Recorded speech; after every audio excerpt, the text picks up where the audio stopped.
Good afternoon. This is Spencer Smith, and now we're going to talk about our forwards marching technique breakdown. This exercise is used to define our forwards march and also reinforce some concepts that we want to be thinking about when we move.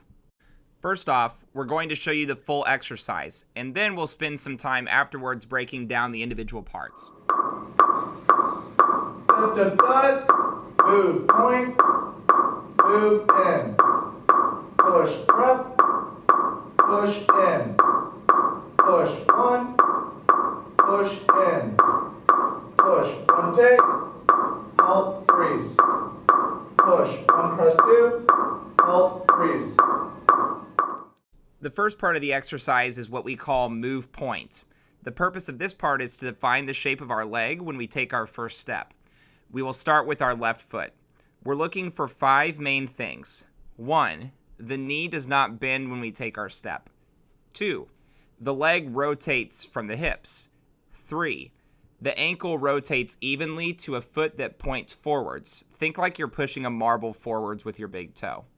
4, when we start, the feet are in open first position, but when we point, the foot points straight forwards. And number 5, the upper body stays totally still while the leg moves. The next part of the exercise we call push prep. The purpose of this part is to take our leg shape and add forwards motion to the body. When we finish, we wind up in something that we call 50-50. This means that our weight is 50% on our front foot and 50% on our back foot. The way that you know if you're 50-50 is if both your front and back heel are equally distant from the ground. We're looking for 3 main things. 1, the pushing motion that moves us forward comes from pushing off of the right foot or the back foot. 2, both heels stay low to the ground. And 3, the upper body and left leg still look as previously defined.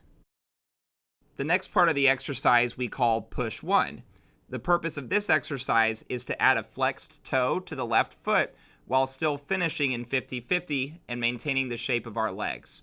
This part is how we will actually step off when we march, with flexed toes. The next part of the exercise we call push 1 tay, halt, freeze. The purpose of this exercise is to introduce several things. 1, the second step. 2, how our legs look when they cross. And 3, how we stop moving. When our right leg crosses our left leg, the knee will relax into a slight bend and the right foot will be flexed. After the right leg crosses, we will point our right foot on an angle preparing for a halt.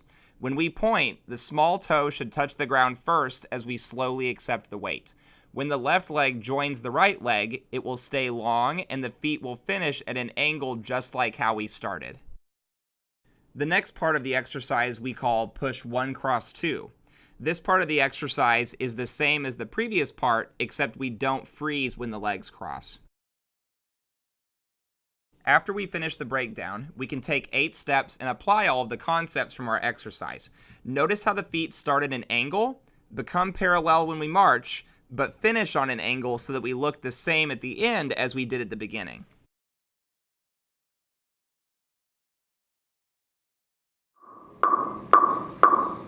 Dud, dud, dud. Move point, move in, push up, push in, push one, push in, push one take, halt, freeze, push one press two, halt,